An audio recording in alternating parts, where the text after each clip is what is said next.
Certainly Scott, I'm not sure if Scott's still in the room here, but I remember when Scott came down to the National Pork Board Swine Health Committee and talked about PRRS eradication and almost got rode out of town on a rail for bringing this up to producers, and here we are a few years later, and it's actually been passed as a resolution by that same committee to go ahead and move forward. So I think it's very appropriate what we're talking about today.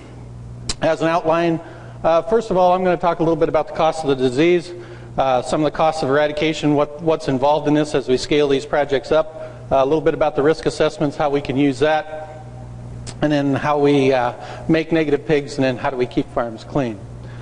I think when I heard this original number, the $560 million per year, the estimated losses of PRRS in the industry, Dale Paulson kind of brought it back home to me to make me think about it a little more clearly, because $560 million is a hard number to focus on, but $1.5 million every day really got my attention, and started thinking about it and saying, boy, this disease is costing the industry a lot. And I think some would argue that that number is probably even higher than that. But I think it's a good way to think about it and talk to people as you're starting to talk to people about why would we be interested in this. Certainly I think producers are very aware of production differences when we have positive pigs versus negative pigs. Not only average daily gain when we look at the grow finish side, feed efficiencies poor, higher mortalities, poor percentage of marketed pigs. All those things are real costs out there. And I think as we move forward on these projects, how do we get people to buy in?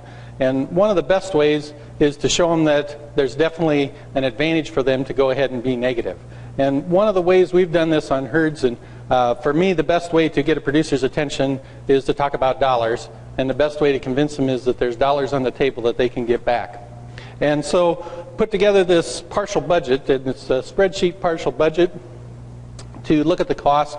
What's the disease costing, and then what's it going to cost us to make some changes or to implement a project. And I think you can do this on a farm-by-farm basis and then in a region to help build support for why do we want to go forward here.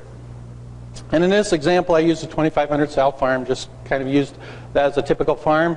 And I was fairly conservative with the numbers here because I didn't want to be overly optimistic or too pessimistic either. So we said 1 pig difference on weaned, essentially calculated to about 2.5 pigs per sow per year, mated female, and for those who have been through a PRRS break in a year's period of time, it's usually 3 or more, but I wanted to be conservative here.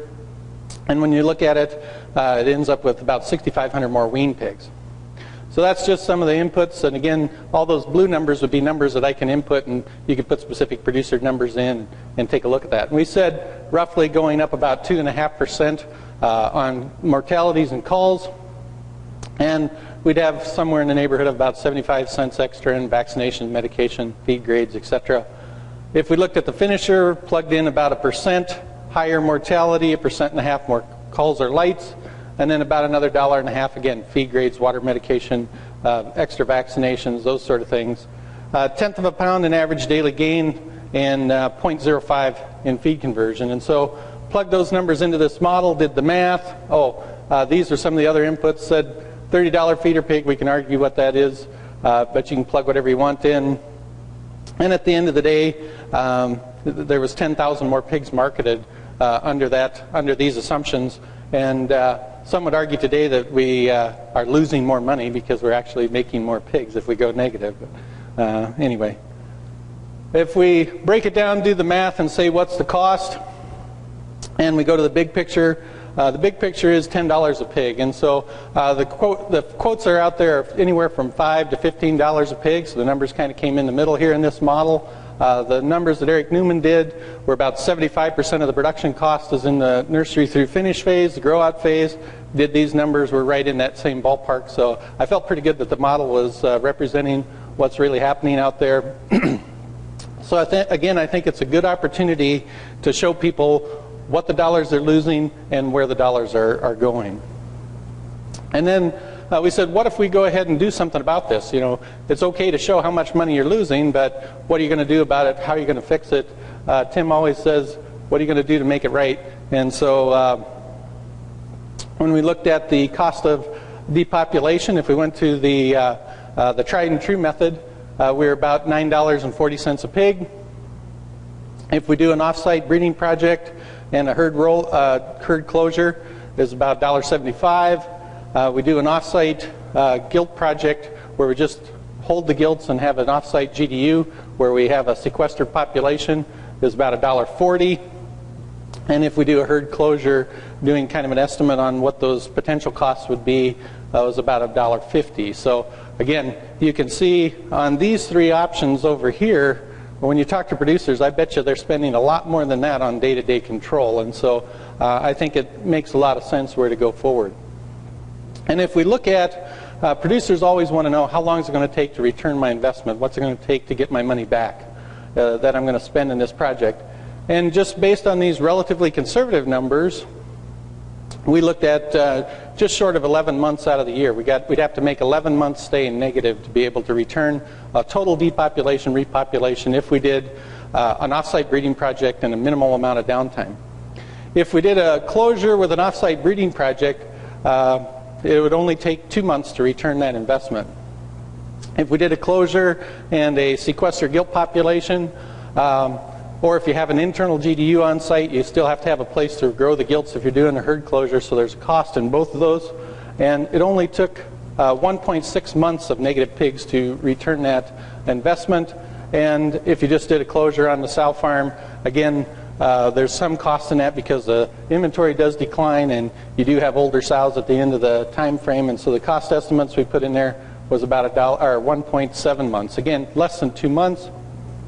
And certainly I think you could argue that there's not many things we can do that can get us over a 500% return on our investment when we talk about PRRS.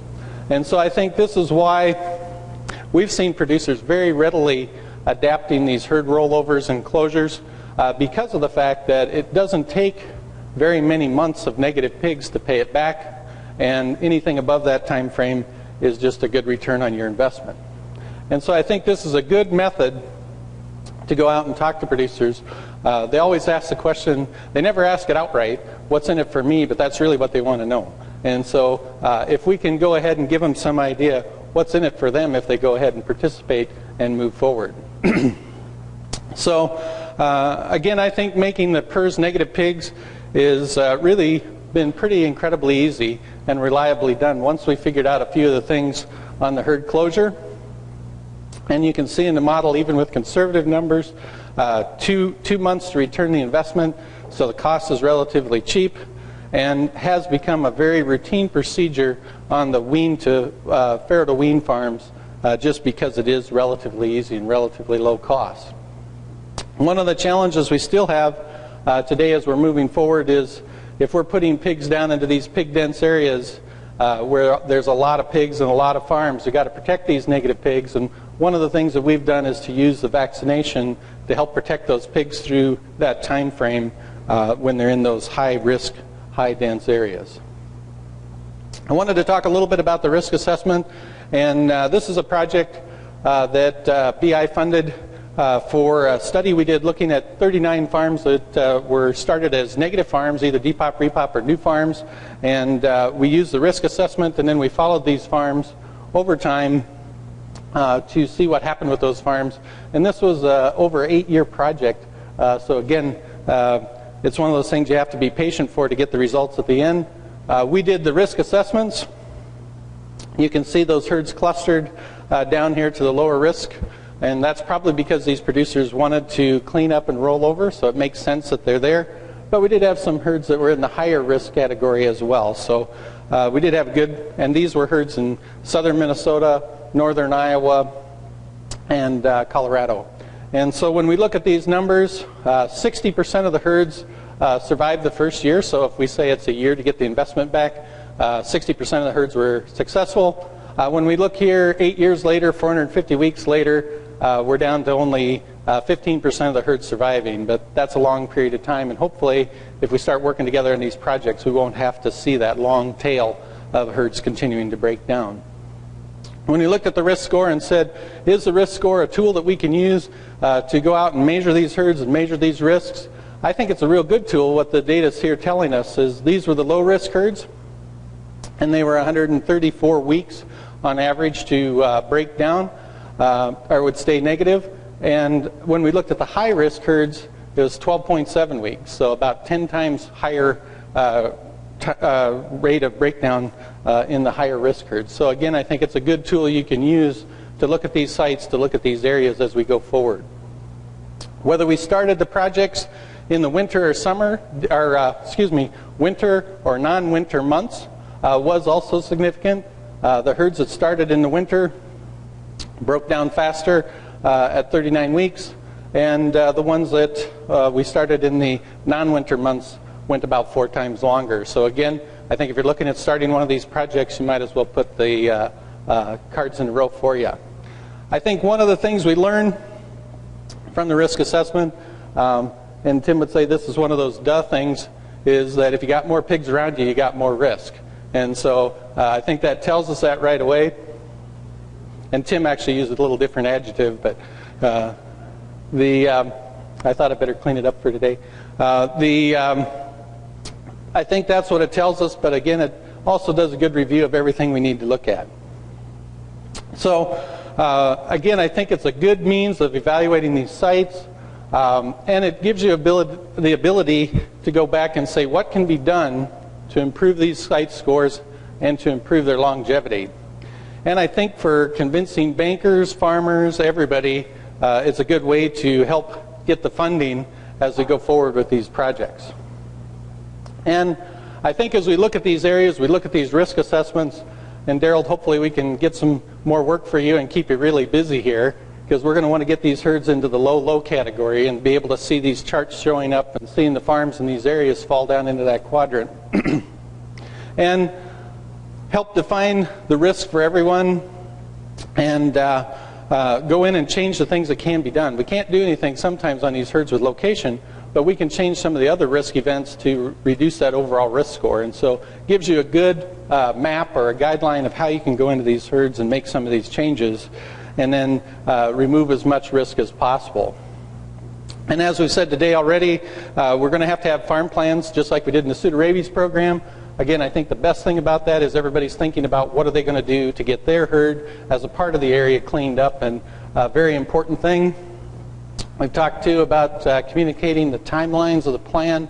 I think it's very important that everybody stays coordinated and other producers know what's going on. That's going to help build that momentum, keep that peer pressure up that, gee, Joe across the road's doing it, I better get caught up and get done as well.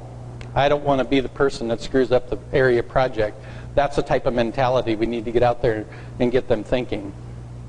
And then everybody can understand the risk as we go forward and we get less positive herds. Again, you've seen this map a number of times today. I borrowed this slide from Bob. Again, I think it's a good illustration of what can be done in an area. And they're expanding that region out to the north of 212. And so you can see how that momentum starts to grow naturally as success starts to occur. And we've got that area starting to go. And I think we're going to be able to move very rapidly on these other states and continue that progress forward as more and more people hear about it and say, hey, let's get on board and get on the bandwagon. So, again, once all the herds are identified in an area, as we work these projects, I think the most important thing, and Bob said it already today, is making sure we work at the sourcing in the area. How can we control that? Because that's really the big risk if we have positive pigs coming into that area. We have to know all sources of pigs. I know as we first started talking about the Rice County project, we thought, boy, that's going to be pretty easy, but nobody realized the number of positive finishing pigs coming into that area. And so, or the import of wean pigs and feeder pigs into that area was much greater than anticipated in the beginning and made that project more of a challenge. And I think we're going to have to come up with some creative ways to get that negative pig sourcing done. You may have to switch sites with other producers. You may have to put your positive pigs in somebody else's finishing barns and have them manage those pigs for you and have them bring negative pigs to your barns to manage. And I think everybody's going to have to be open to those ideas, and we're going to have to help lead producers through that to understand how they could get that done and how that might be possible. Again, as far as how do we get the herds negative, as far as implementing it, you know, the depop, repop, the herd closures, we've talked a little bit about it. I'm going to talk through the mechanics a little bit here. The test and removal can be done, but again, a little more expensive and probably not real practical when we compare the others. The depop, repop, again, the time-tested method. We know certainly it works, and you can use it to correct other problems, the parity distribution, genetics, those sort of issues if you got them going on. But we know it's the most expensive program out there. Again, we do detailed cleaning, pressure wash, remove all the organic matter. Downtime, we've done these as short as a week, and most of them would be done at 4 weeks, but really don't need a lot of downtime with PRRS, and just need to make sure we get everything clean, but it takes that 4-week period generally to get that cleanup process done. And then we get everything dry, go through and do a double disinfection, and then ideally come back and fumigate at the end. And we know that this has been very successful for a number of diseases, and the beauty is you can put several diseases in at once. You don't have to do them all individually. The herd closure, I think everybody's pretty well acquainted with the herd closure concept. We want to stabilize that immunity, get that immunity homogenized on the sow farm so that we have the sows stop shedding. And then we're making negative pigs, sending those negative pigs out, then we can bring negative gilts back into the herd without them turning positive. So the simplest is to just do a straight herd closure where you make no additions to the herd. There's a gradual decrease in herd inventory because sows still die, sows still have to be culled, and so you're not going to be able to maintain the inventory. And that's one of the roadblocks for producers when we first started talking about some of the work that Monsi and the group at PIC had done in these herd closures, that it was difficult to talk people into letting that herd number go down. Again, we've come up with some options to get around that, but we'll talk about those here in a little bit. You are probably going to wean a few less pigs, but with the longer lactation length, it's not going to be as much as you think, because you're going to get more pigs back on the turnaround side of that, having a longer lactation length if you manage the farrowing crates properly through that phase. And so many of our producers were reluctant to do the herd closure and not be able to maintain the inventory. And so one of the things that we did is we said, how can we do this? How can we continue to maintain that inventory? One method was to do an off-site breeding project. You'd bring in the amount of gilts you could, and then we would have a period of time where we wouldn't breed any gilts, and then the last 16 weeks of the project would be done in the off-site breeding project. The other is to do the off-site GDU, where you may have an on-site GDU, but you have to grow up your gilts somewhere because you're closing that down. Or for herds that don't have that, we just rent a finishing barn and sequester that population there until we're through the project. Some of the keys we've learned, and Butch, I think you really helped us a lot when you finally came up and said 200 days is the right number. And that's really the Bible that I live by, is we got to be 200 days. We add it to 210. We go 7 months just because I'm a little paranoid and I want a little extra time. But once we started doing that, we got to 100%, nearly 100% success. And that's really been one of the keys that I think, and as you go looking at starting these projects, I think it's one you got to look at very hard and make sure you got the right amount of time. Don't cheat here, because this is one that'll come back to bite you. And the difficulty, or the important thing, is when do you start counting those 200 days? And we need to know when the last animal's infected. Direct virus exposure has been the method we've used to ensure that we know the last day that the animal's infected. We can go ahead and start the clock ticking at that point, and this helps to set forward the timetable that's very predictable in these herds once we do the direct virus exposure and move forward. Dr. Fetter in our group did a study with National Pork Board looking at it, time to go negative following one of these herd closures and exposures. And the average was 18 weeks in the herds that he followed. What we're saying today is we'd expect these herds to be turning negative pigs out once we get to be 16 weeks to 20 weeks after the direct virus delivery and the herd closure. So we know, based upon that experience, if we're doing things right, that's what we should be expecting. I did a study with National Pork Board, again, funding that project, where we followed these herds that went through a herd rollover, and we followed those herds with negative gilt introduction, and we tested those gilts for 6 months post the rollover time frame, and 100% of those herds were successful in removing the resident virus from the herd and being able to bring back those negative gilts into the farms. So again, I think there's good documentation that this procedure works, and very confident that it's one we can do fairly easily. Test removal can be done. Really need to be looking more like a year. 6 months, you'd have a lot more animals you'd have to cull, but it's a lot of work to go test every animal in the herd, and a lot of work to come back and retest them, and probably more relevant if you're a seed stock producer and want to get back into production at a more rapid pace without doing a depop. Biosecurity, we've talked about that this morning, but again, I think as we go through this, it's a very important part of these regions to make sure that we're doing a good, not only farm biosecurity, but area biosecurity. And certainly we know in our pig dense areas, it's going to be a challenge. The farms are very close together, and makes us stay focused on it every day. You know, I think the downtime and the work that it's been done at the University of Minnesota and Purdue, you know, the Danish system of entry, if we wash our hands, change our clothes, that's probably all we have to do in between these sites to be able to control PRRS, so I think that's good information. Scott scared us all with the snowball from hell on carrying PRRS around the country. We started doing the fumigation rooms, the benches, the isolated entries, the work that was done at the U of M looking at insects and insect spread. We put insect screens in to control the mosquitoes and flies. And Butch, the baker, and the heating trucks, drying trucks at a rapid pace, and then just the drying the trucks has become an important part too, and understanding how we can reduce some of the risks of transport in these systems as well. And the work that Scott and Darwin and others have done looking at the filtration. And to date, I think there's even a few more farms than are on here. I think we're well over 40 farms today totally filtered. So far there have been no known breaks on filtered herds or no known filtered failures. So again, I think that technology is looking good. There's been a couple flu breaks and no mycoplasma breaks as well on these filtered herds.